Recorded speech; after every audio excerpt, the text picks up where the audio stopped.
call the meeting of this February meeting of the Williamson County Board of Commissioners to order. Bobby, if you would please read the opening statement. Glad, Mr. Chairman. If there is no objection from the members of the Board of Commissioners and subject to Executive Order number 71, the Board of Commissioners have determined that it is necessary that this meeting be held electronically to protect the health, safety, and welfare of the public due to the COVID-19 pandemic. Are there any objections to this finding by the board? Hearing none, let the minutes reflect the board has made the determination to conduct this meeting electronically, and we will proceed in this manner. Mr. Chairman.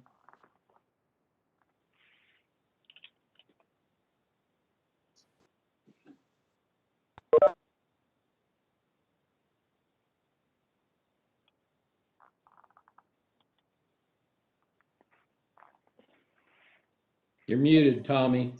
Sure. We'll try again. At this time, we'll have the invocation by Commissioner Jerry Rainey and the pledge to the flag by Commissioner Bert Chalfant. Would everyone take a minute to bow with me in a silent moment of prayer? Dear God, we thank you for the country we live in and the county we live in, and for all of the opportunities that come to us, and for all of the friends and the support people that make us look good.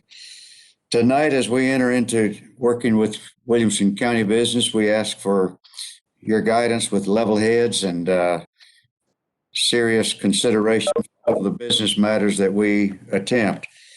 We also ask you to remember a name from the community, Mr. Fred Bennett, who passed recently, who was a longtime member of the Sheriff's Department. We ask you to offer his family strength in this period of turmoil and loss. And as we think about recovering from the pandemic, we ask your guidance with all of us to do the right thing, to take care of ourselves and take care of others. And let's take care of our good county's business. We ask this in Jesus' name. Amen.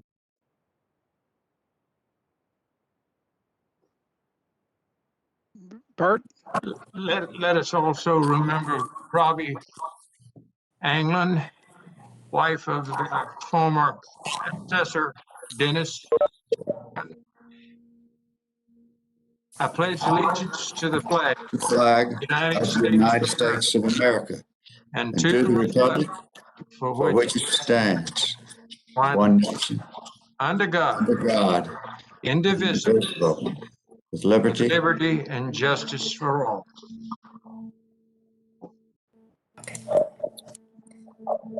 Thank you. At this time, we are ready for roll call.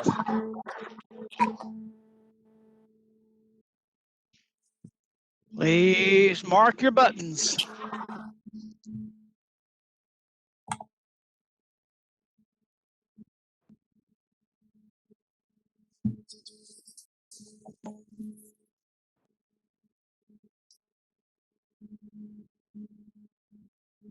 David, are you having issues?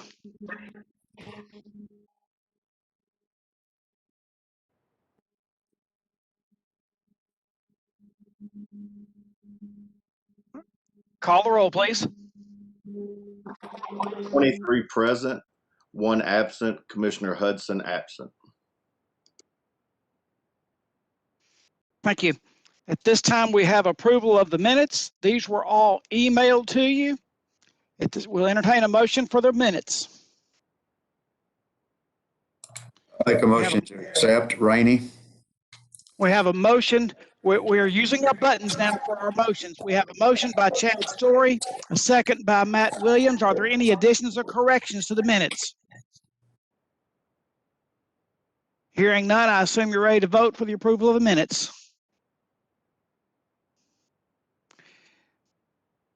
Your favor, press your yes. Opposed, your no.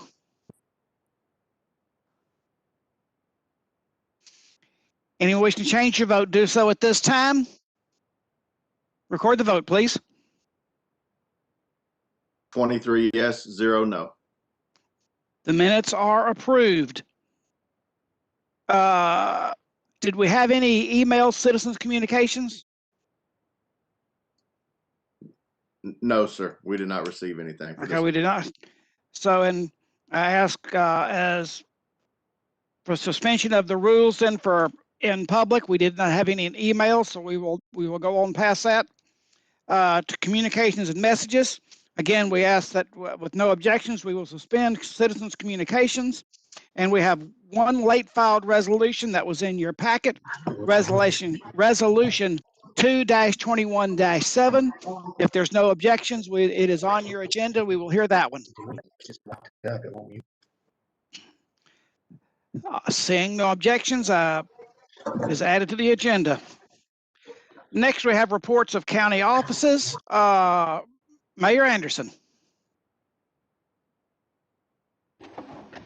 Thank you, Mr. Chairman. Let me first call upon Nina to give us a snapshot of the county of where we are today. Nina? Okay, thank you, Mayor.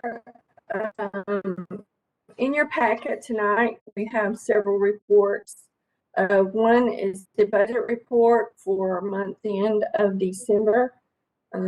There's nothing unusual to report to you. The first 6 months are tracking pretty much online as they have in the past. You have your education impact fee report. You'll see each of the month's collections and our year-to-date totals. We do have $39.3 million that is available to use toward projects. We have our Cool Springs Conference Center report for the month of December. There is a loss of $54,120.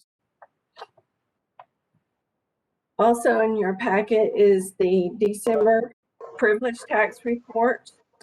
We collected a little over 1.3 million for the month of December. Also, just wanted to point out to you, under appropriations, you will see resolution numbers dated in July. The money was transferred between the funds at that time. However, it was inadvertently left off the July report. So we just wanted to reflect that and make that correction. That's all of my reports, Mayor.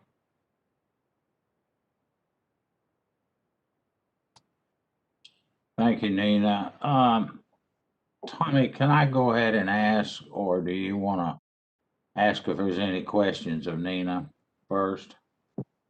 Oh, yeah, I was trying to get unmuted for that. Are there any questions for Nina? I don't see any, so moving right along. Thank you, Mr. Chairman. On here tonight, somewhere in this maze is Mr. Coleman from our property assessors. Oh, there he is, Brad Coleman. Brad's going to give us a report on the time frame and what is occurring under the reappraisal. Brad?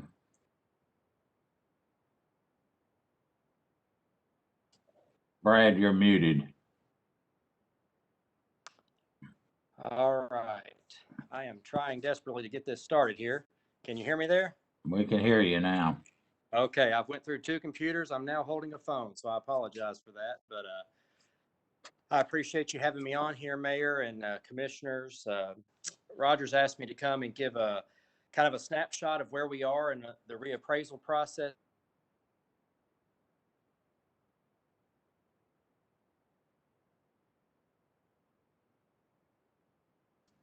We lost you, Brad. I don't know if you've got the bandwidth or not on that phone.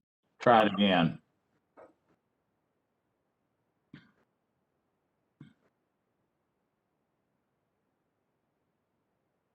Tommy, can you hear him at all? No. No, sir, I'm not hearing anything. Hey, Brad. I don't think you can get the bandwidth, Brad. We can't hear you.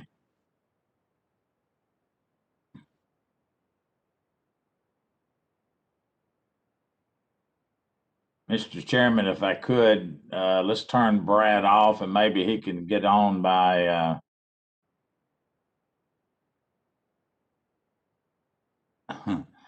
he's got the there you go. Try it on your computer again, Brad.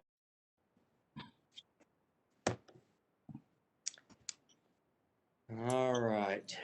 You should be able to hear him now. Okay. Can you hear me now? Yes, sir. All right. Well, we'll try this. I'm not sure if the video is working or not. I'll leave the video off. Maybe that'll help with the connection here. Again, sorry about that. I appreciate you having me on tonight to talk about reappraisal. A busy year in our office. One I can't say that we necessarily look forward to, but it's a necessary process as we look at values across the county. We do a reappraisal historically once every 5 years, and really the main purpose of that reappraisal is to equalize values across the county. So as in a current market that we're in now, where values are continuing to trend upward, some areas more than others, and some classifications even more than others. The point of the reappraisal is to bring all property value to current value as of 1/1 of that reappraisal year. And so really the charge that we have before us is to say, look at our almost 100,000 parcels and say, what are those parcels valued at for 1/1 of 2021? And so that's obviously not done in 1 year. We do the 5-year window as a reminder. The first 4 years is spent reviewing every parcel in the county. That can be done by aerial photography. We take full advantage of our permitting and our MLS listings that we have available to us to make sure that really our records that we have on file are in fact correct. And then from that point in that final year of the reappraisal, it's all about value. So we've got our records collected and accurate. And so we spend the last year looking at the market, looking at sales, and then using those sales to then build models for each specific neighborhood or even subdivisions in our county. And as most of you, I'm sure, are aware, this is really an historic time for the real estate market and for the amount of transfers that we have received. Even in 2020 with COVID, I think there was much fear in our office that would have a drastic negative impact on the reappraisal, not only in values, but also in just the number of transactions. And in fact, we saw quite the opposite. We've had a tremendous numbers of transactions, and even our sales continuing to just to move in an upward trend, much like we've not seen since 2006. And so where we're at in that process, we've done basically all of our neighborhoods, what we would call a 100-foot map. Our subdivisions, we've done our first pass through all of those. We have moved into our 400-foot maps, more our rural properties or our larger land areas, and looking at what sales are saying for those. We will really be wrapping this up hopefully in about 5 to 6 weeks, at which point the state will then come in and do some checks and some audits to make sure that we've accurately projected values across the county, that we're not sell chasing or just hitting those sales, and that we're treating everybody fairly. I always say if our office had a banner over it, fair and equitable, but would be the words on the banner. And so we want to treat everybody the same way across the county. So once that's approved, we will then make those postcards up for every parcel, mail those out to every owner within the county. Again, close to 100,000 of those now, and we'll mail those out in 2 different batches, and then we will sit back and wait for the response from the public, which will generate quite a few questions and concerns about what this is all about. So that gives us really the entire month of May and the last part of April to have conversations with any and everybody that needs to. And that really is a start of our informal appeal process. And so if you get that notice in the mail, if one of your constituents gets that notice in the mail and they think that that's incorrect, it'll have numbers on there for them to call and have a discussion with myself and our appraisers.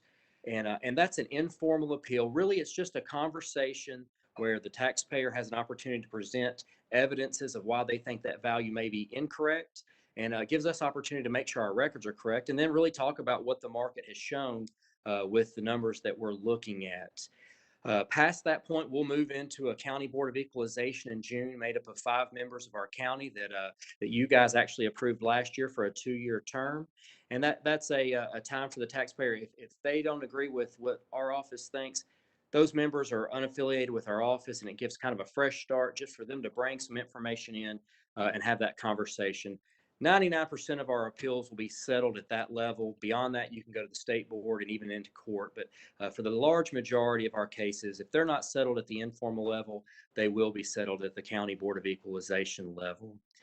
One thing I'd like to bring up, and this is something that y'all will be discussing quite a bit as we move into the spring, is the certified tax rate. So if you were to hold my feet to the fire and say, Brad, what do you think the overall percentage increase is going to be? It's going to be somewhere in the mid 30% increase from 2016 to 2021. And so what that does is, again, the purpose of the reappraisal is not to bring in extra revenue. And so it's not an opportunity for us to look, say, okay, we've been needing some money. Look at these new values. They went up 35%. This is going to be a windfall for the county. Well, that's actually not how it works. We will also generate a certified tax rate. And the whole purpose of the certified tax rate is that we remain revenue neutral.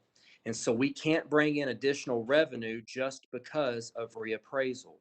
Now, if we're looking at these really record numbers that we're experiencing, we're at a tax rate of 222. If we go up 33%, 35%, wherever we land, you're going to be looking at a certified tax rate well below $2. And so the commission will actually will look at that certified rate and recognize it, actually adopt that rate. And then you'll have a decision to make of what the tax rate will be, whether you will remain with the certified rate or if we go on top of that certified rate. But again, the reason that we calculate the certified tax rate is to ensure that we have a base level that shows revenue neutral within that reappraisal year. And so, Mr. Mayor, I've thrown a lot of information out there. I'll hit the pause button, and if anybody has any questions, be glad to try to answer those for you. Mr. Chairman, I'll see if you wanted to allow any of the county commissioners to ask Brad a question before I go on. Commissioner Lawrence. Mr. Chairman, before Commissioner Lawrence is recognized, would the record please reflect that Commissioner Hudson has joined the meeting? Yes, Thank you. ma'am. That gives us 24 present. Commissioner Lawrence. Okay, thank you, Mr. Chairman. Thank you, Brad, for being with us tonight and your explanation of the upcoming appraisals. I was going to ask you what the percentage was. You already answered that question. So, but one question I did have is, as I have talked to a number of my friends that work in the commercial real estate area, there's a lot of concern about commercial real estate values post-COVID. I'm just wondering what your impressions are, or your opinion is at this point about commercial real estate values, whether those will go up to about the same percentage or not. Yeah, I think it's a great question, and I think the answer will be it depends on really what type of commercial that is. Obviously, if we're looking at our hotels and our motels, you know, they've experienced a tremendous hardship in this past year. We just don't have a lot of sales, and then the income, if we look at it, it's going to be grim, especially for that 1 year of 2020. And so I think you will not see the values increase quite like with those. And the other, it's all market value. We're trying our best to say what is a particular piece of property worth on the open market. And so if you look at commercial as a whole, I really would hate to tell you a percentage overall at this point, as we're still fine tuning everything. And keep in mind that those last numbers I gave you were just some ballparks, as we've made about 70% of our first pass through those appraisals. But for some of your other ones, I think you will see some growth. If we just look at downtown Franklin and some of our smaller converted homes and that sort of thing.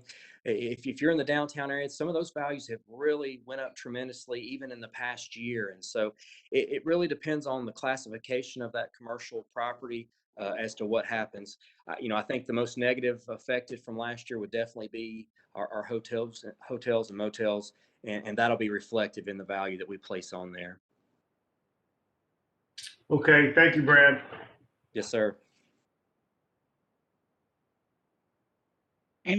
Any other questions?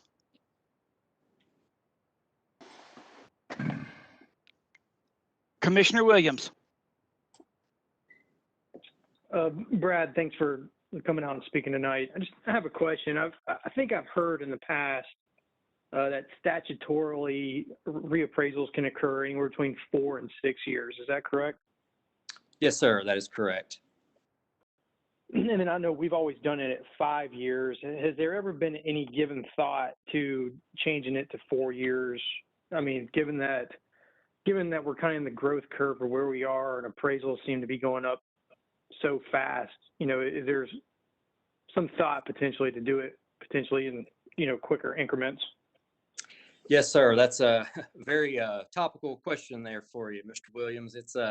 We are actually looking at going to a 4-year in this next cycle. So where we've been on 5 years ever since that came out.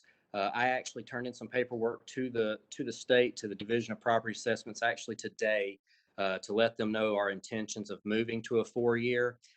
We will actually begin the process of putting together a reappraisal plan that every one of you guys will get to see and just kind of outline how we're going to go from a 5-year to a 4-year. Obviously, with that, there's going to be some additional resources with just our review process where historically we've looked at 25% of the county per year. We'll be moving up to 33% of the county per year for 3 years and then value in that 4th year. So yes, there's been a lot of discussion between myself and several, including the mayor on the call tonight.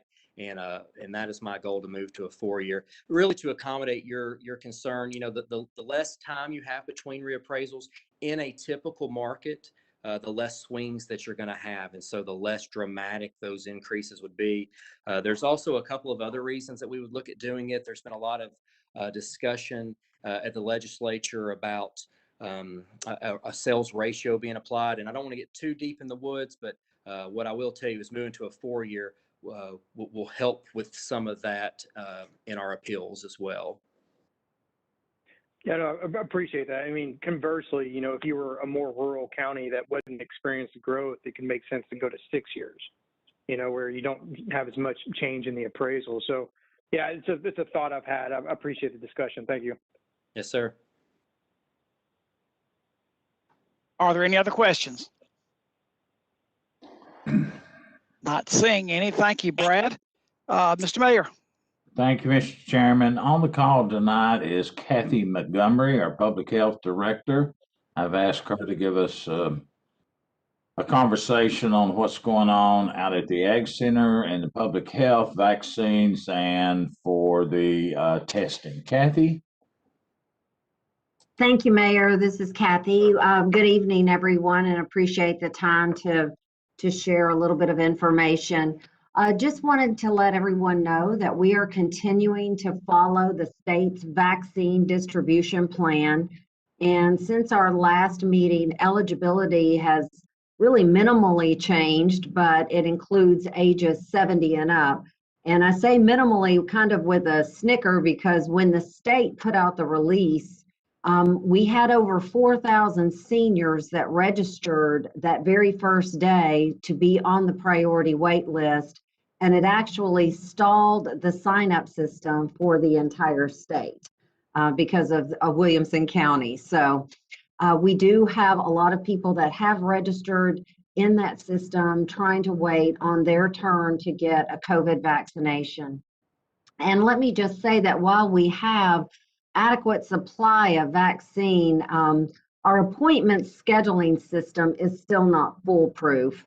And there is a discussion, and Todd and I attended a training today, a Zoom training about a new system that is going to be rolled out to the state for appointment scheduling. But one of the frustrations, there's several that we're actually having. So when we have appointments available, our regional health office is assisting us with notifying individuals that are on that priority wait list to go ahead and register for a COVID vaccine appointment. What we are seeing is that a lot of individuals, both first and second doses, are taking opportunities to schedule themselves in multiple spots, whether it's on multiple days or multiple times, to, because they're not sure what their schedule is going to look like. And so sometimes there are missed opportunities where we might miss identifying them on a list, as well as it's a missed opportunity for individuals to be able to sign up and, to get a COVID vaccine. We're having, in addition to that, about 20 to 30 no-shows a day where we are doing what we can to notify people about their appointment reminders and sending out emails and so forth for them to come. And still we're seeing about 20 to 30 no-shows a day. And the most frustrating part of that is that we've already pulled vaccine from freezer to cooler to room temperature to get it ready for those people to come through to get their vaccination based on their scheduled appointment.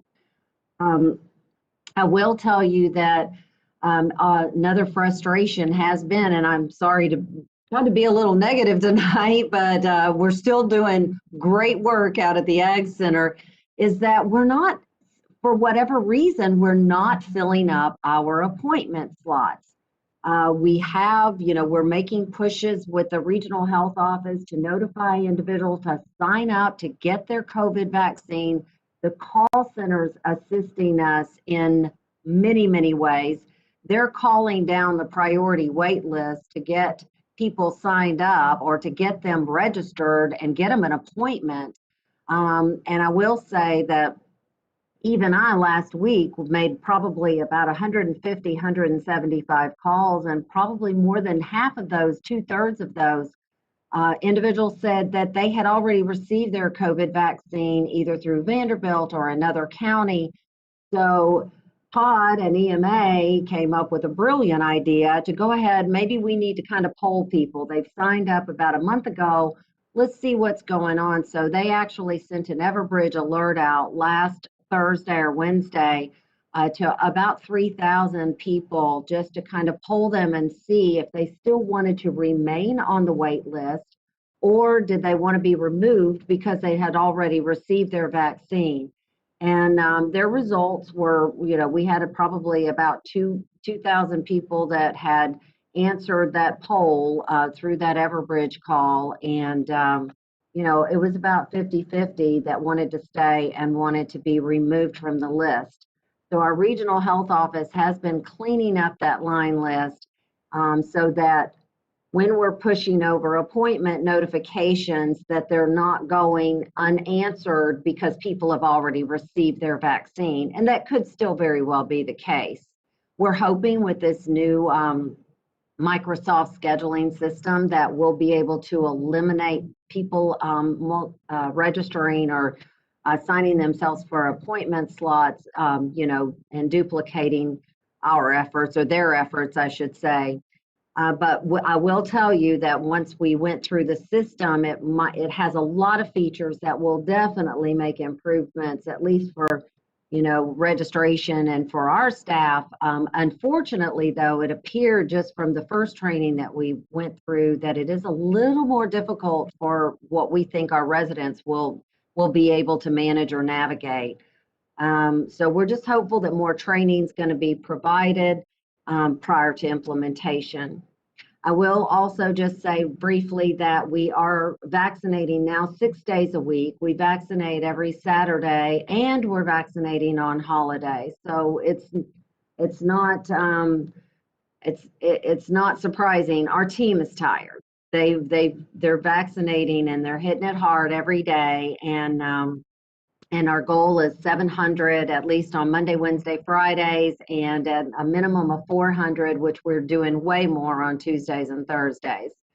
We're just really fortunate to have our temporary, staff, our Medical Reserve Corps volunteers, and most recently adding our paramedics from a lot of different local agencies, from fire stations and so forth, to assist us. And that's in addition to our health department team. So we have, and of course, I can't fail to mention our National Guard that are out there every day helping us. This past week, Todd and I have met with Mercy Community Healthcare and Williamson Medical Center. We're really trying to coordinate our efforts and kind of work from just one priority wait list to kind of meet the vaccination needs of our residents. So a lot going on, and extremely busy, a little tired, but it's really been, we've gotten a lot of great compliments from our residents about our processes. And so I think that's all I have for right now, Mayor, unless Todd wants to weigh in on anything before we answer any questions.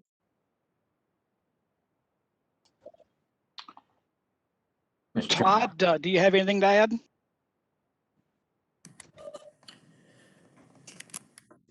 Thank you, Mr. Chairman. I would just add that our call center remains extremely busy 5 days a week from 8:30 to 4:30, assisting citizens of our county in navigating the process, whether that be signing up for the wait list, signing up for the vaccine alert system, signing up for first or second dose appointments, or just getting information in general about the vaccination process. Last week alone, we fielded over 3,000 calls at the call center, and I don't have a count, but a significant number of outgoing calls were made as well. Today, for instance, they made outgoing calls to about 100 people to schedule appointments. So the center remains extremely busy, and I'm grateful, as Kathy is, for all of the help and support we have been given from various county departments who have helped staff the call center and also helped staff the Ag Center, as well as our city and town partners who are contributing resources, again, for the effort of serving the citizens of Williamson County. So I'm happy to answer any questions along with Kathy. Thank you. Commissioner Story? Thank you, Chair. Real quick, the sign-up process, just to reiterate, it's not a county-run or created sign-ups sheet. This was purely, it's run by the state, correct? This is, yes, sir. This is a state sign-up genius process. So individuals that meet the 1A1, that meet the category that's in the current vaccination phase, actually sign up to register to be on a priority wait list.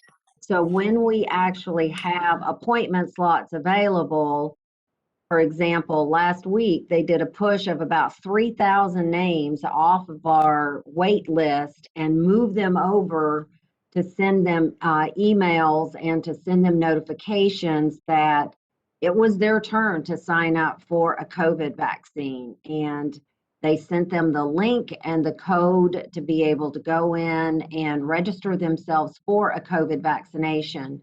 Those individuals that do not have email accounts, we have a separate list for those, and we actually call those individuals and schedule them over the phone, or the region does as well. So yeah, it is a state-run system.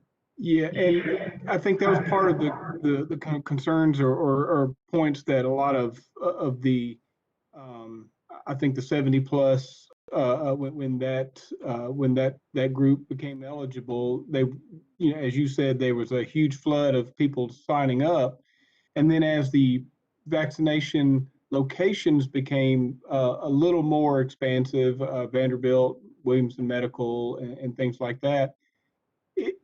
Is there a state? I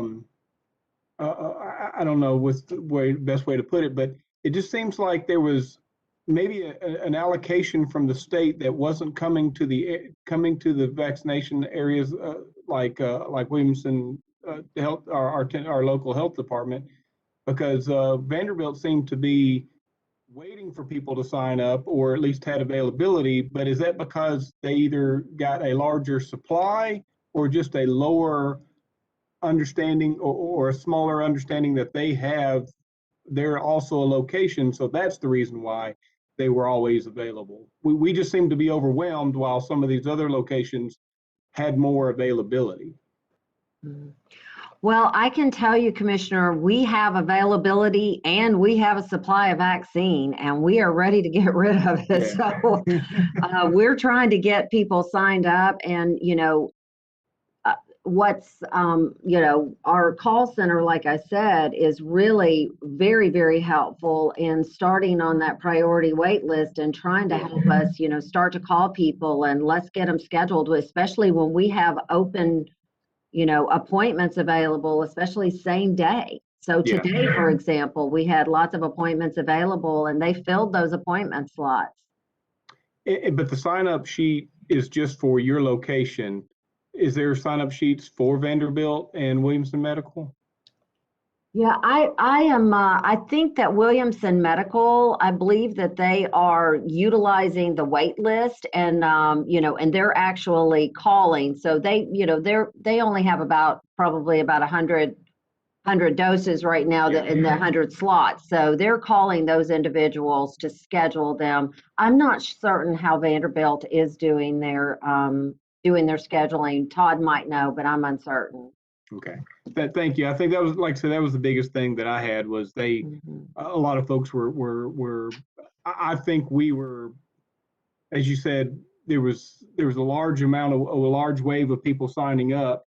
And then they were just running, the moment that there was a location somewhere that had available, they were jumping to that one. But once you get your first dose, you're kind of expected to get your second dose at the same location, correct?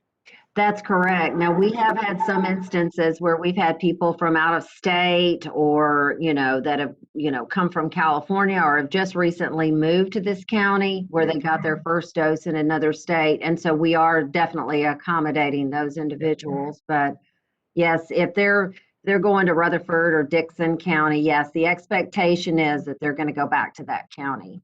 Outstanding. Thank you, Kathy. Thank you, Todd. Thank you. Commissioner Lawrence. Thank you, Mr. Chairman. Kathy, thank you for being with us tonight. Thanks for all your hard work. I think if anybody deserves to be tired, it's probably you for all the work you've done. Couple of questions. Just wanted to know if you have heard or if you've received complaints from individuals that have had significant negative symptoms from the vaccine, and also have we got any guidance now on quarantine rules after vaccination from the Tennessee Department of Health? To answer your questions, from a percentage probably perspective, not a lot of individuals have, contacted us to report, negative side effects or whatever to the first dose. Or even the second dose. I mean, we provide information about both Pfizer and Moderna and what to expect after their COVID shot. Certainly the soreness in the arm and maybe some mild symptoms and so forth. Those individuals that we have heard from that maybe had a little bit stronger reaction, we've definitely reached out to our regional medical director or encourage them to seek guidance from their own local physician whether or not they should receive the second dose. And I'm sorry, Commissioner, what was the second question? Quarantine, do we have any guidance now for post-vaccination quarantine rules? We have not received the guidance yet from CDC or Tennessee Department of Health about quarantine yet. Okay, thank you, Kathy. Thank you. Commissioner Hudson. Hi, Kathy and Todd. Thank you for joining us tonight. My question is, Kathy, you mentioned a frustration of when people sign up for appointments and they miss. You've already thawed the vaccine. And my question is, one, how long does the vaccine last when it's thawed? And two, is there any way we can utilize the call center to have a backup plan where we can actually call people that are in the proximity and that could possibly get to the vaccination area pretty quickly, and we can utilize the thawed vaccine on them? Right. Very good questions, Commissioner, and thank you. And I will tell you that we are so proud to report that we haven't wasted a dose yet. That it is really truly amazing. So when we pull our vaccine and we put it in our cooler, once we have it in the cooler, we actually, from freezer to cooler, we actually have about 48 to 72 hours to use that. But once we've set it out at room temperature, which takes about 30 minutes. So if we don't pull enough and we have to pull it at the very end, it stalls our process because we have to allow that to sit at room temperature for 30 minutes. So the complexity of just movement of the vaccine itself is it's a process in itself. What I will tell you is that if we have drawn it up, then if we haven't drawn it up and we haven't busted a vial, we can just leave it in our cooler and bring it back and put it in our cooler here at our refrigerated cooler at the health department for the next day. So not a problem. If we have already drawn it up, fortunately and a little bit unfortunately, we have a lot of people that actually come out to the Ag Center hopeful that they might get, that last little bit that might be left, or, and so we actually stage them in a little staging area. These are individuals who just, they might get there about 3 o'clock and we'll start holding them in a little holding area in case we do have vaccine available at the end of the day, and we'll pull them in and we give those doses. So, and we do have lists as well, Commissioner, that we can call on quickly to give those doses to. Thank you. Commissioner Chalfant. Yes, Kathy, I kind of qualified, unfortunately, in the first round of priorities, and yet today is the first time I have received a call. In the meantime, because my wife and I are patients of Vanderbilt Heart, we both received calls 2 weeks ago, and we both have had our first vaccination. We are now scheduled for Saturday afternoon for our second. And I just couldn't understand why in the world, how we fell through the cracks. I talked to a whole bunch of folks, as you obviously would know, and never could get an answer. Mm-hmm. And I've even tried to call you, and you're obviously extremely busy, and I understand that. But I just couldn't get through the system. And I will tell you, Commissioner, that there is quite a bit of confusion right now. So first of all, let me just address your concern about, where you were maybe on the priority wait list, because based on when you might have signed up, and please remember that we've always seems to have a wait list of about 5,000 to 6,000 people at any given time on that wait list. And I know that when we were pushing individuals from the wait list over to schedule an appointment for their COVID vaccine, the region was always trying to make at least those 1A1 and those 1A2, our first responders and our healthcare workers, a little bit of a priority to get them vaccinated first. So I'm really apologetic that happened. A little bit of frustration too has come from the fact that we have a statewide 866 toll-free number that people are being encouraged to contact, or it's out on the Tennessee Department of Health website. And while they're there to provide information and help people register, sometimes those call volumes are really high, and people might sit on hold for nearly an hour, sometimes 2. Which is one of the reasons why emergency management elected to go ahead and set up their own local call center to assist our residents with those processes. So I apologize, Commissioner, that you had to wait so long. I'm grateful you were able to get your vaccine. Oh, that's no question about that. As I said, our appointment is 3 o'clock Saturday afternoon at Vanderbilt. But Okay. we here, of course, Betty Jane and I both talk out of school, but we both in the higher qualification. I'm over 80, and so we were trying to, as I said, go ahead and get scheduled somehow, but just couldn't. You seem to have fallen through the cracks. I just don't know what happened.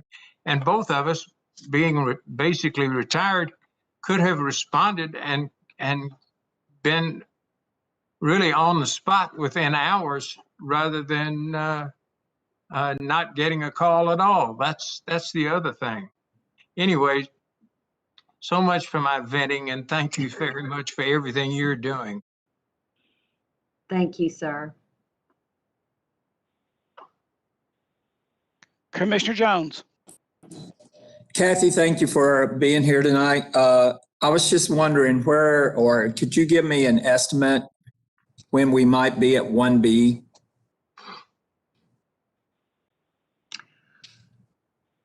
I wish I could, Commissioner, but I will tell you this, that we've already started working with Williamson County Schools and with Franklin Special School Districts to start working on logistics and accommodating their teacher vaccination pods. So I'm hopeful that it'll be soon because we're ready to go, but I can't say with 100% certainty, sir. I'm sorry. I know there's a lot of teachers that have gone to other counties which have moved on to 1B, and I just was wondering. And secondly, we're hearing reports of other strains showing up, and I saw tonight where some of these other strains have shown up in Tennessee. We diagnosed any of the strains from South Africa or Britain in Williamson County yet, or do you know? No, sir, not to my knowledge. Okay, thank you very much. Commissioner Lathers. Thank you, Mr. Chairman, and thank you so much, Kathy, to you and your team and to Todd.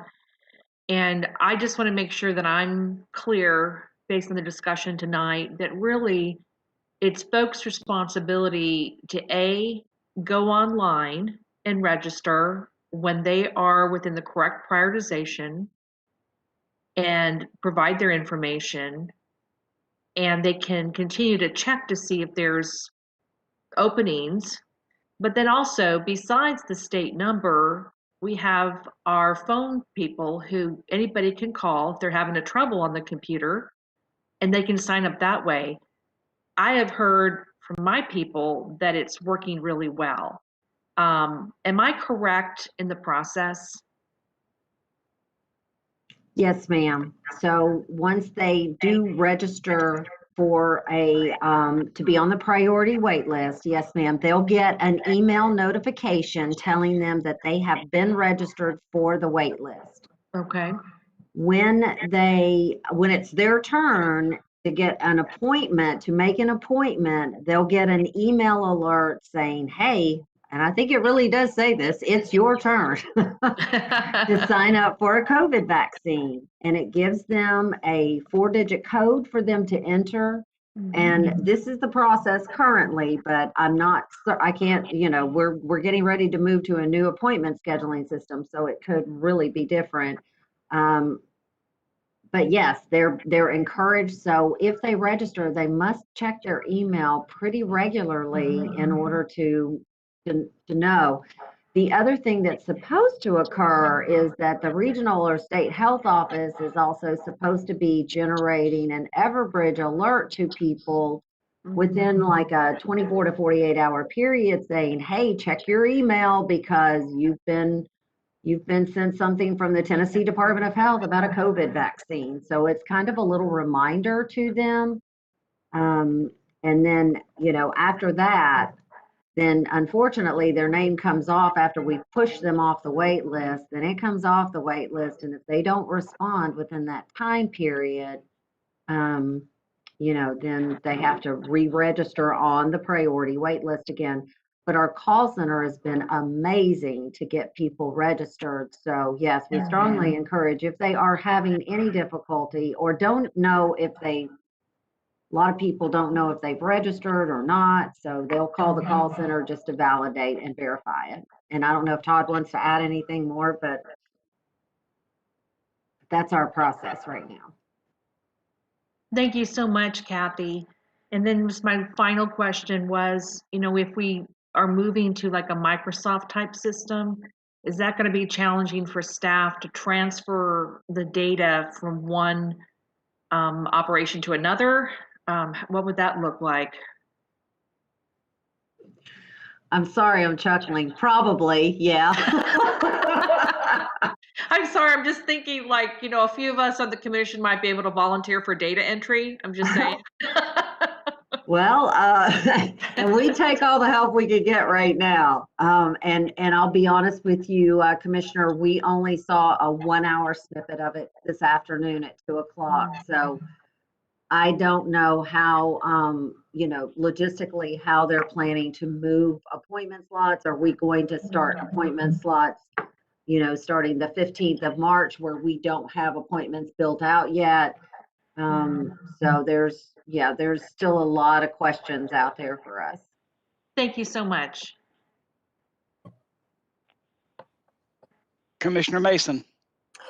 Thank you. Kathy, I have had several people approach me who have already been vaccinated, and they have asked how they can help and volunteer for this process. Do you have opportunities for non-medical, non-military individuals to help out with this process? We sure do, and it's through our Medical Reserve Corps. So what we have to do, if they're notifying me, and a lot of them have reached out to me, I'm usually sending them an email with a link to the Medical Reserve Corps. It's on, if they look that up for Tennessee Department of Health, Medical Reserve Corps, it will actually take them to a sign up where they can sign up as a medical person or a non-medical person. Okay. And so when we have needs in our community, an Everbridge alert goes out to those individuals saying, hey, the health department needs some assistance, and can you report on this day during these times? Okay, so they could go or Google Tennessee Department of Health Medical Corps. Medical Reserve Corps, yes, ma'am. Medical Reserve Corps. Okay, great. Thank you. Thank you.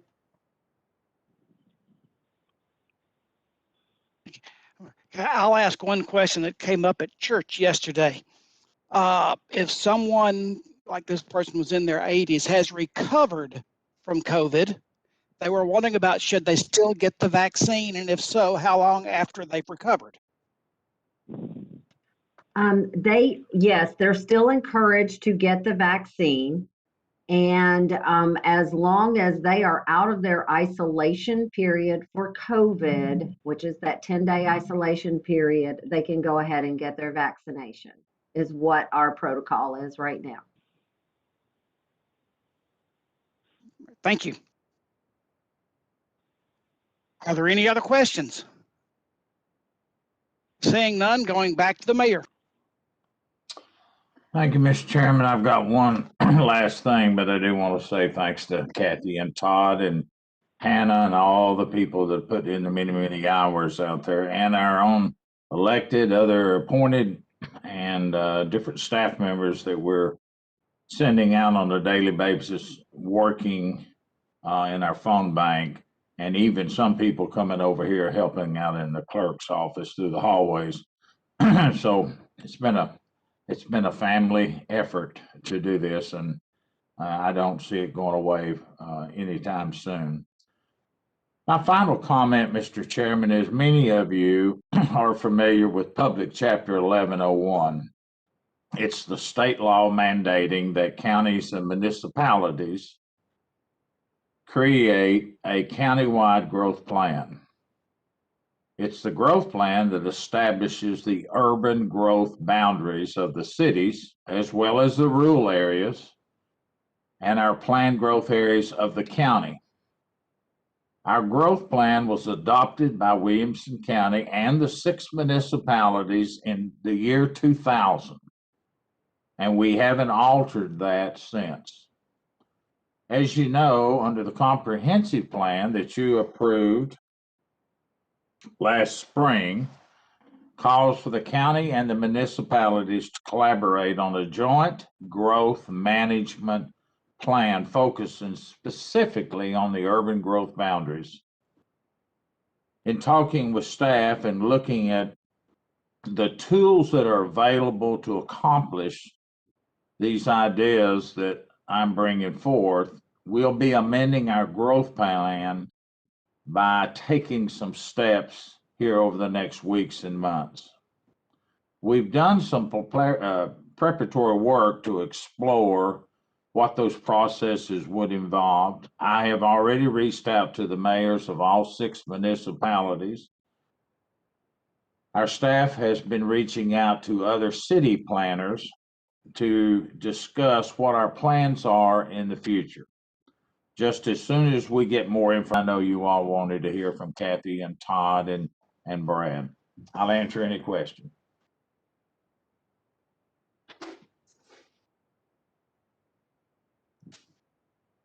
Steve, before I go to you, I got a message from Todd that he'd like to add something. So Todd Horton, if you go ahead.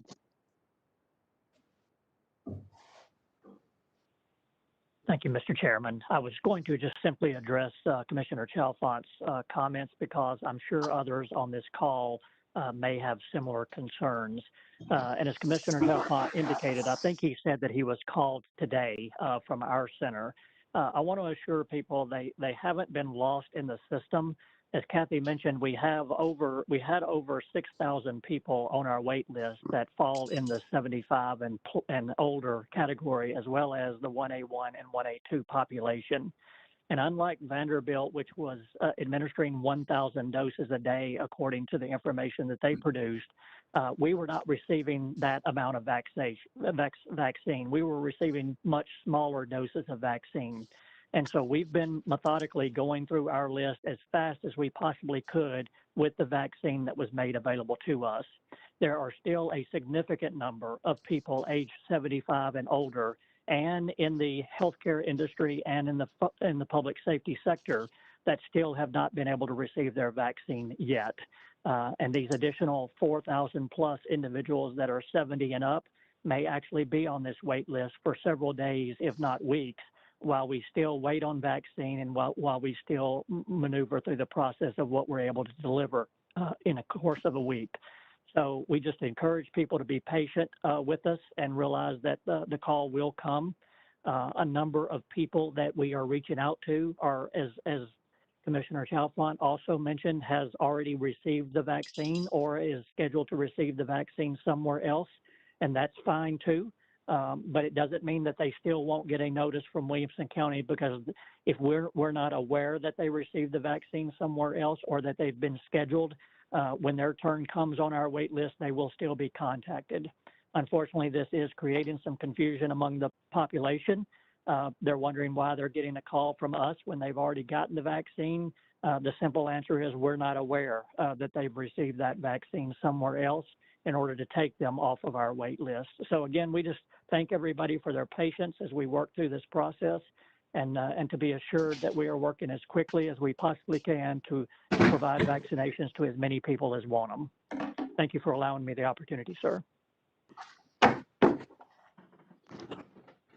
Thank you, Todd. Steve, go ahead with your question, please, sir. Thank you, Mr. Chairman. I do have a question for the mayor.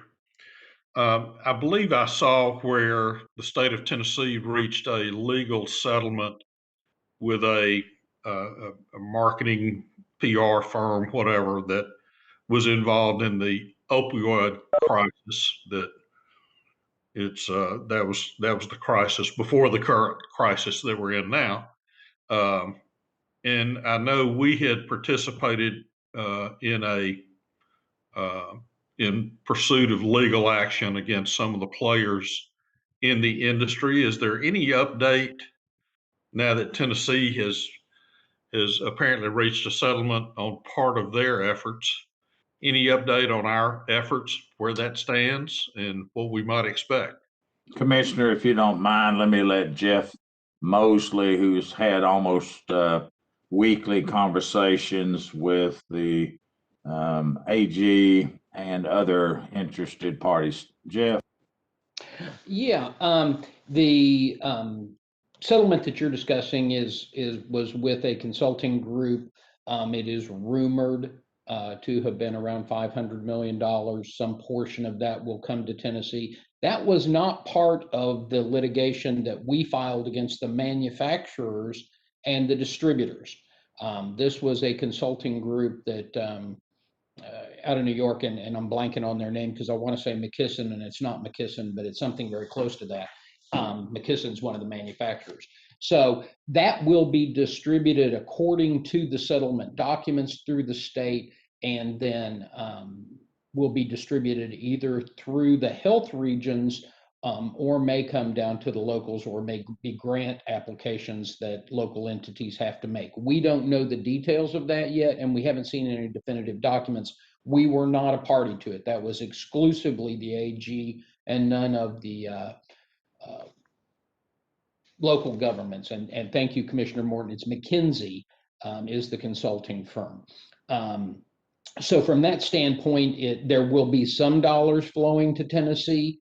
I have seen estimates of around 15 million for the entire state. And we don't know how that'll be allocated to the local governments, or if the state will spend it on statewide initiatives. We just simply haven't heard that yet, and we weren't a party to it.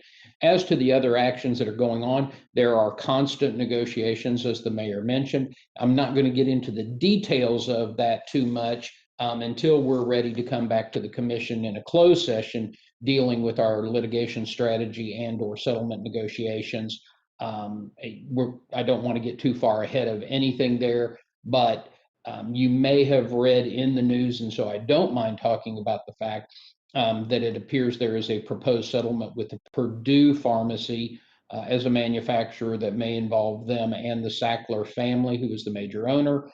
There has also been talk about Johnson & Johnson, and then there is McKisson and Cardinal, which were manufacturers. That does not get to the distributors yet, and there are a number of distributors that we have also added to our lawsuit. So many of those, the Purdue settlement in particular, and those discussions are taking place in a bankruptcy court because Purdue has filed bankruptcy. And we anticipate that others may follow that path, and those may come through that. If they do not, they will come through either the multi-district litigation in the Northern District of Ohio, which is where our suit has been transferred to, or there could be a state suit with some kind of consent decree if we can reach agreement with them. But right now, we're trying to reach some form of allocation agreement with the AG's office so that if those things get settled, we will know and agree upon how that money would be distributed. But other than that, I don't want to get into too many details. Thank you, Mr. Chairman. Mr. Chairman, that's everything I have to report, unless you have some questions, more questions. Any questions of the mayor? Seeing none, thank you, Mayor. We'll now go to Director Golden. Thank you, Mr. Chair. It's amazing how many items that you all discuss have some impact on our school system. Of course, we in a lot of ways reflect the community. So I'm going to go backwards a little bit on some of the reports you've just heard to just touch briefly, hopefully, on some school issues related to what you've heard. So Todd Horton and Kathy Montgomery mentioned a lot about the vaccine. We are 1B, as Commissioner Jones implied with his questions. And we have actually gone through the process of applying to the state to be a delivery center for the vaccine for our staff. And our hope is, well, number one, we've been approved for that, and we made some plans for it. But second, our hope is that we can take some of that work off the health department, the local health department, at least for our staff and those who are getting it. Likewise, we've experienced some stories from our folks that they've gone to some other counties to get the vaccine. So we are actually polling our staff tonight, asking them to let us know if they want the vaccine, so that we can get some better numbers. Weeks and weeks ago, we had an estimate, and we've already heard from many of our staff that after doing some research, even after having not said yes weeks ago, they have now decided that they do want the vaccine, whereas others have gone and gotten the vaccine. So we ought to have a good estimate to help the health department when they are able to hit 1B for us. Like the health department, we are waiting to find out when the CDC makes a decision related to those who have been vaccinated and whether there will be a reduction of the quarantine process for those healthy folks who get exposed or have a close contact.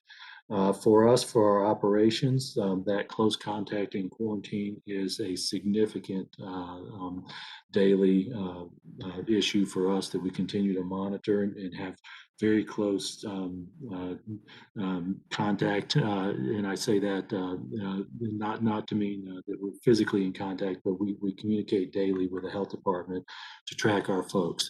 Our goal throughout this has been to be on campus if we could safely do it and if we could staff for it.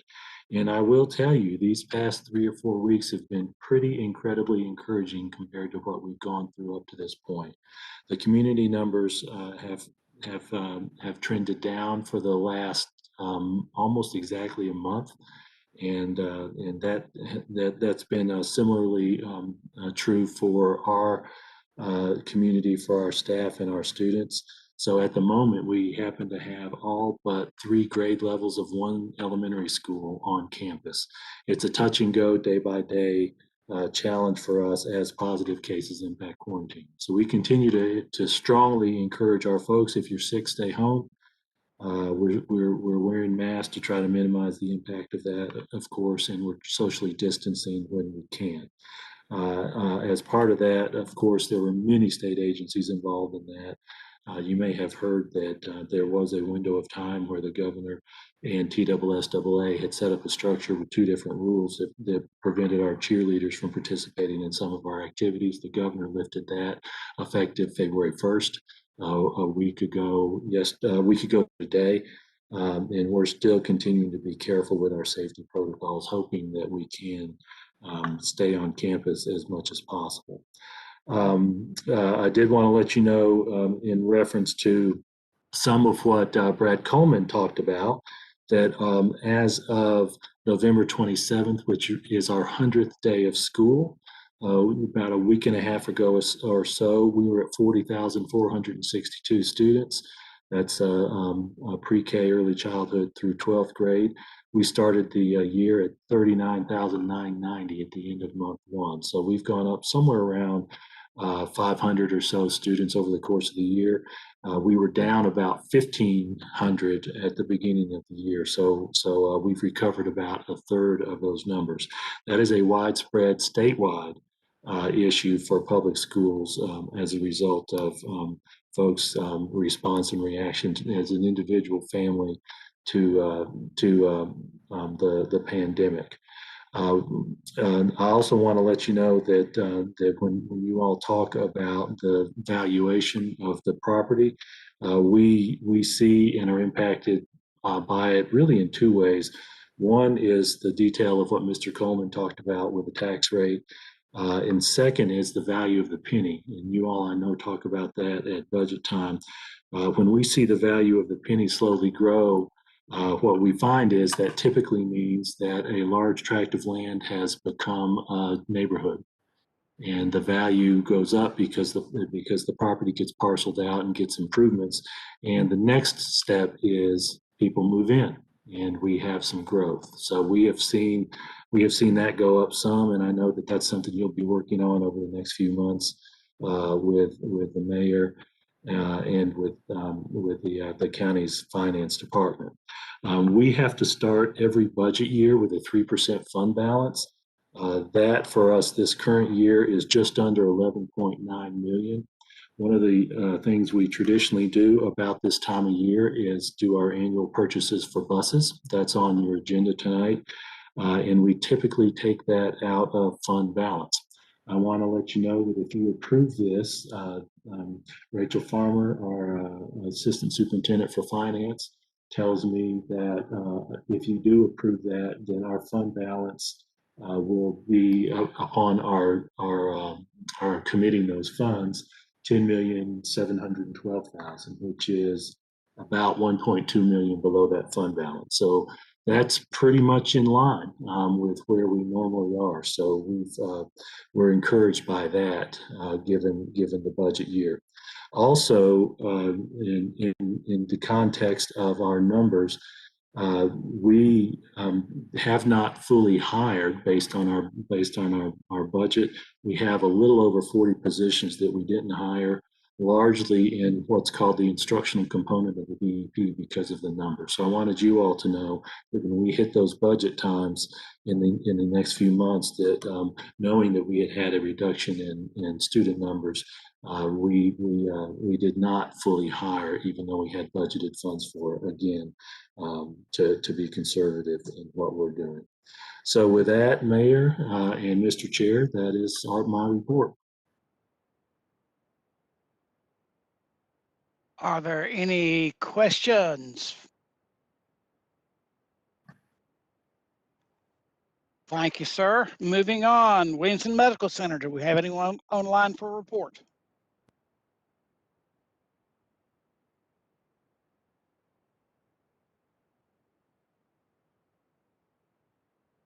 Good evening. This is Paul Baldwin, CFO for Williamson Medical Center. Happy to be here. The financials are in your packet, and there's nothing really unexpected about them. Frankly, we're doing a little better than I would have expected during COVID, but I'm happy to entertain any questions regarding the financials. Do we have any questions?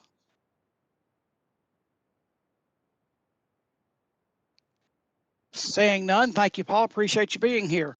Thank you. Is there anyone else that's wishing to make a report at this time?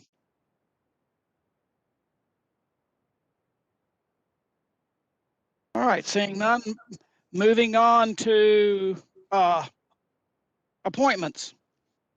We have Agricultural Committee, 2-year term expiring in 1 of 23. Farm woman position, term expiring Amy Tavelin. A nomination, Amy Tavelin. Farmer position, excuse me, Devin Gillum. Term expiring, nomination, David Gillum. And County Commissioner, term expiring, Tommy Little. Nomination, David Landrum. And we already have a motion, Judy Herbert, and a second by Dana Alsbrooks. Are there any questions? If not, we're ready to vote.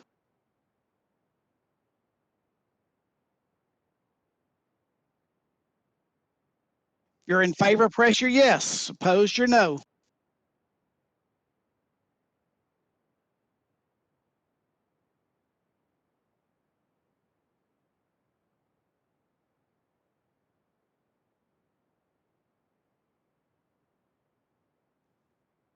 Anyone wishing to change your vote, do so at this time.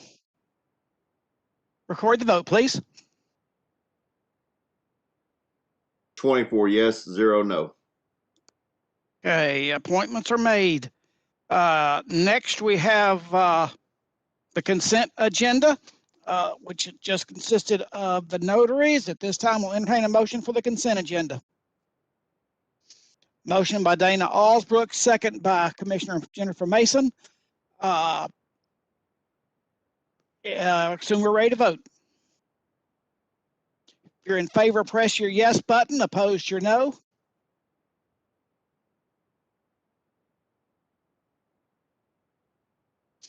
Anyone wishing to change your vote, do so at this time. Record the vote, please. 24 yes, 0 no. Consent agenda passes. At this point, I want to remind everybody the motion will be made by the sponsor of the resolution, and to please make the motion after I call your name. Resolution 1-21, 2-21-1. resolution requesting the Williamson County Board of County Commissioners approve a $2,806,800 for the purchase of buses for the 2021-2022 school year. Commissioner Tunnicliffe, Move for approval. press the motion button, please. Second by Commissioner Jones. Explanation, please. It's a resolution requesting the Williamson County Board of Education Commissioners approval of $6,880,000 for the purchase of buses for the 2021-2022 school year. Dr. Golden, do you have a say on this?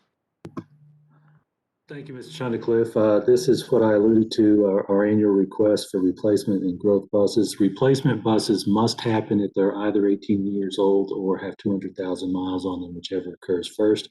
We have a smaller number of growth buses than normal, but it reflects some new neighborhoods in our projection that we will need to run some buses in those areas.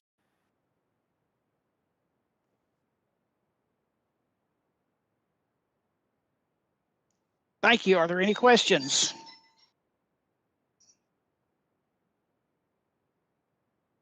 Seeing none, I assume you're ready to vote. If you're in favor, press your yes button. Oppose the no.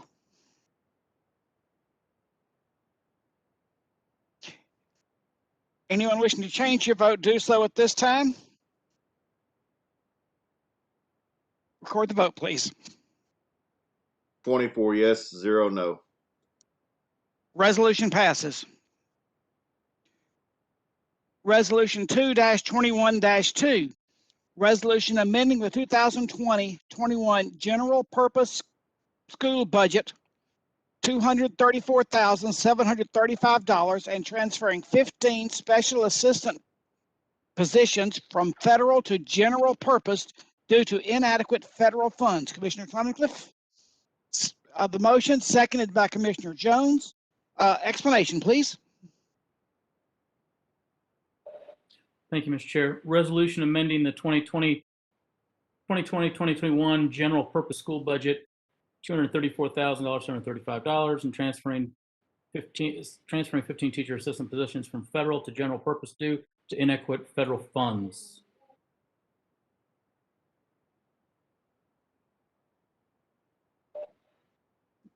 Dr. Yeah, Golden?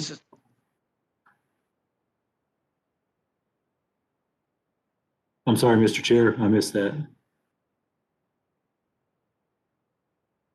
He was asking for help with the explanation. Oh, thank you.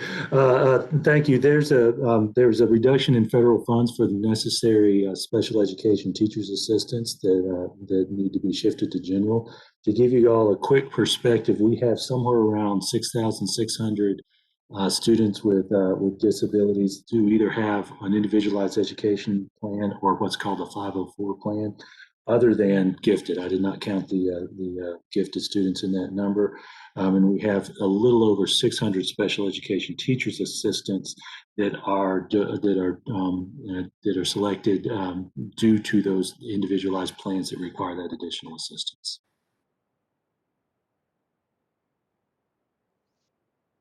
Are there any questions?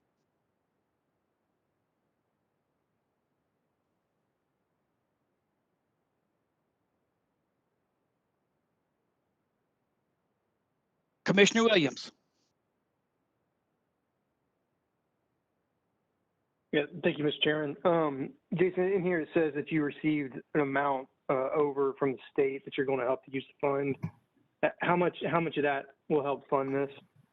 That's correct. So we received, well, actually, it's going to be fully funding. So annually, the state gives additional funding during the budget year for what they call IDEA, high cost. IDEA is Individuals with Disabilities in Education Act. So we are going to use every dollar that we're losing from federal with that state funding. So we're net neutral on this, that the state dollars are funding the difference that we're losing on the federal dollars. Yes, except that had we not lost the federal funds, we could have used that funding for other needs. For our budget purposes, as you all approved our budget at the beginning of the year, the answer to your question is yes. All right, thank you.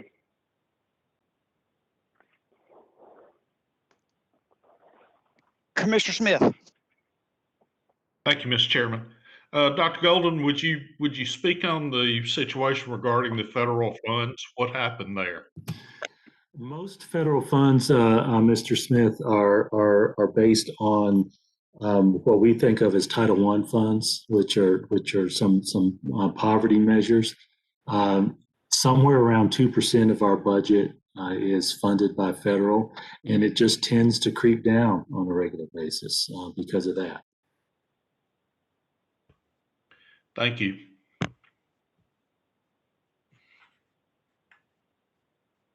Any other questions? Seeing none, I assume you're ready to vote. If you're in favor, press your yes button. Opposed, your no.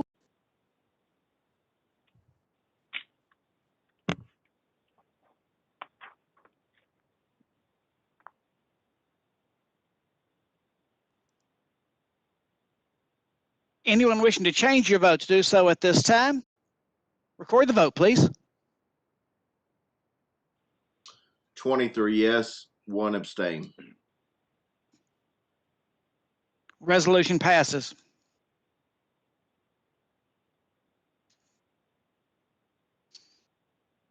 Resolution 2-21-3. Resolution requesting an intercategory transfer to provide additional funds for legal expenses.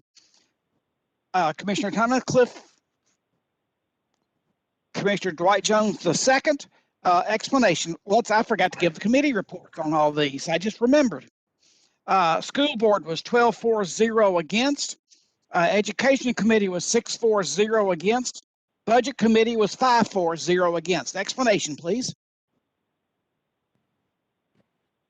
Yes, thank you, Mr. Chair. We are, I think as a school system, spending a little more on legal expenses than anticipated this year. Dr. Golden can address. Thank you, Mr. Tunnicliffe. This is a request for $200,000 in contracted legal services for special education. This is one of those items that's very difficult, if not impossible, to budget for because they happen from time to time in a very unpredictable way. So this is to cover some special education expenses this particular year. I will say Commissioner Herbert asked a question at the Budget Committee meeting. She asked how many special education lawsuits we've had. We've had 2 that have gone to full what's called a due process hearing, but many others that have required a little bit of work. Also, to give you an idea, just as a reminder of what I mentioned with our special education numbers, we have a little over 6,600 students on either IEPs or 504s, plus 2,000 in gifted. Most of these items tend to be disagreements over particular services. Thank you. Are there any questions? Seeing none, I assume you're ready to vote. If you're in favor, press your yes button. Opposed, your no.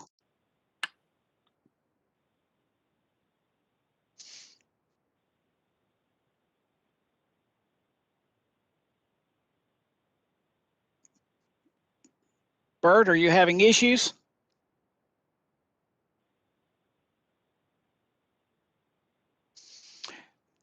Anyone wishing to change your vote, do so at this time. Record the vote, please. 24 yes, 0 no. Resolution passes. Resolution 2-21-4. Resolution appropriating and amending the 2020-21 library budget, $67,758.33. Revenues to come from donations, contributions, and fines. Commissioner Webb. The second by Commissioner Dwight Jones. Library board was 8-4-0 against. Budget committee was 5-4-0 against. Explanation, please.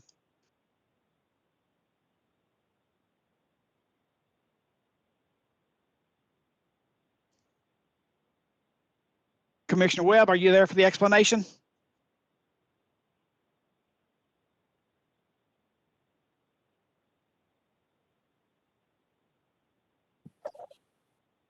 Mr. Chairman, this is Dolores Greenwald. I'm here.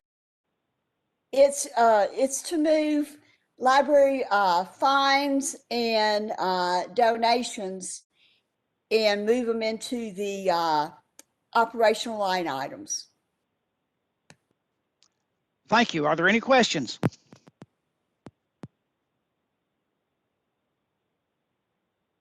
I can't, seeing none, I assume you're ready to vote. Thank you, Ms. Dolores.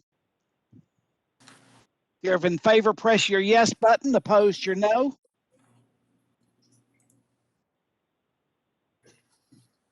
Anyone wishing to change your vote, do so at this time.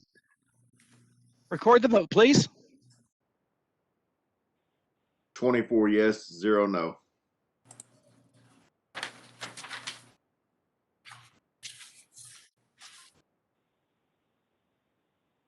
Resolution passes. Resolution 2-21-5. Resolution of the Williamson County Board of Commissioners to amend Section 13.2 of the Education Impact Fee in accordance with the authority granted by the provisions and in accordance with the Chapter 120 of the Private Act of 1987 concerning the residential development on the need for new and expanding education facilities. Commissioner Webb. Move for approval.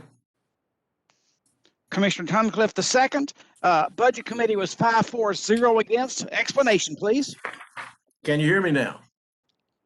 Yes, sir. Okay, just want to make sure.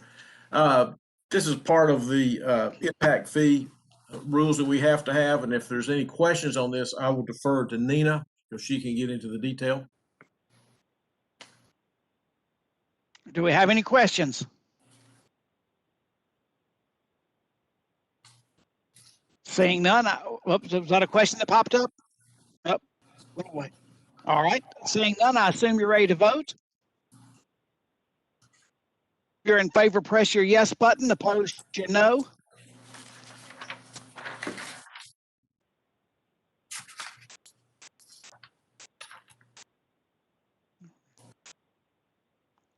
Commissioner Rainey.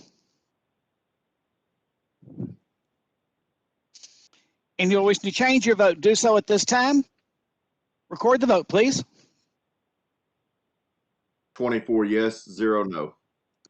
Resolution passes. Resolution 2-21-6. Resolution authorizing the Williamson County Mayor to execute an agreement to purchase unimproved property located at 6644 Newtown Road, College Grove, Tennessee. Commissioner Webb. Move for approval. Commissioner Herbert the second. Property Committee was 5-4-0 against. Budget Committee was 5-4-0 against. Explanation, please. As you can see on the resolution, this is $460,000 purchase this piece of property. I will let the mayor or Kevin, whoever's on the line, explain any questions that we have. Do we have any questions?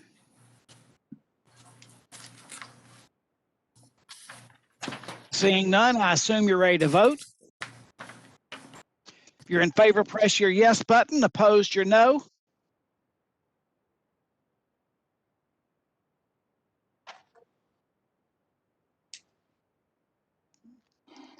Commissioner Tunnicliffe, all right. Anyone wishing to change your vote, do so at this time. Record the vote, please. 24 yes, 0 no. Resolution passes. Late filed Resolution 2-21-7. Resolution authorizing the Williamson County Mayor to enter into a lease agreement with TNHD Partners, LLC, doing business as Moonshine Harley Davidson for Harley Davidson motorcycles. Commissioner Webb. Move for approval. Second, Commissioner Nations. Budget Committee was 5-4-0 against. Explanation, please. As you might know, the Sheriff's Department has Harley-Davidson motorcycles, and this is a renewal of that annual rental fee at $1 per motorcycle per year. Are there any questions? That's a good deal. All right, any questions? Commissioner Hester. Thank you. Thank you, Mr. Chairman. How many motorcycles does this concern? What's the number that we lease? Do we have any, even a ballpark figure? This is Sheriff. It's just 2. Thank you. Thank you, Sheriff. Yes, ma'am. Are there any other questions? Seeing none, I assume you're ready to vote. If you're in favor, press your yes button. Opposed, your no. Anyone wishing to change your vote, do so at this time. Record the vote, please. 24 yes, 0 no. Resolution passes. I think that concludes our agenda for tonight. Does anybody else have anything? Commissioner Hester. Thank you. I would just like to say congratulations to Fairview, to their wrestling team for winning the state championship, to Commissioner Jones and Commissioner Jones. Thank you.